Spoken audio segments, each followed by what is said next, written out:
the other way, let's just go out of navigation. So to find navigation, let's whiz along there. To find navigation, you click on, just move that out of the way, you click on the home button, brings up this screen, and then just, I am absolutely useless with this. It's like a haptic touchpad. So select navigation. You've got where to down there. It's already on where to. So you can also click without taking your fingers or your hands off the steering wheel. I can also move that from here. I find this touchpad on the steering wheel to be a heck of a lot better. So where to, click. We're Grosvenor Garage, Blackburn Road, Higher Walton, Preston, and then let's see, P. Where's R gone? Where's R? I've lost R.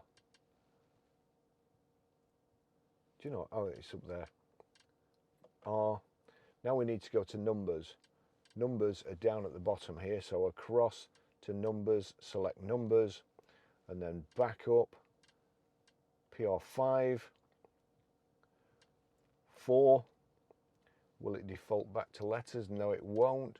So we go over to letters again, onto there. PR5 4E. Oh God, I'm useless. A. PR5 4EA. Now it's thinking about this. A675 Preston, Blackburn Road Preston, and so on. It's all saying 100 yards. So from there on, you can choose which one of those you want. It's giving you a choice of the things, but I'm going to choose that one. They're all the same. Click on that. Blackburn Road, destination details. That's the navigation. Your route is being calculated. Just click to select. Take the third exit at the roundabout and continue to follow A675.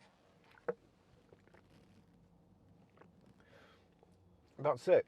So you can do it. You can just tell it where to go. You can do it with this sensor to say that it's. I'm too ham-fisted because you can slide along like so and then press it to select something. I can't work that. It's too advanced for me.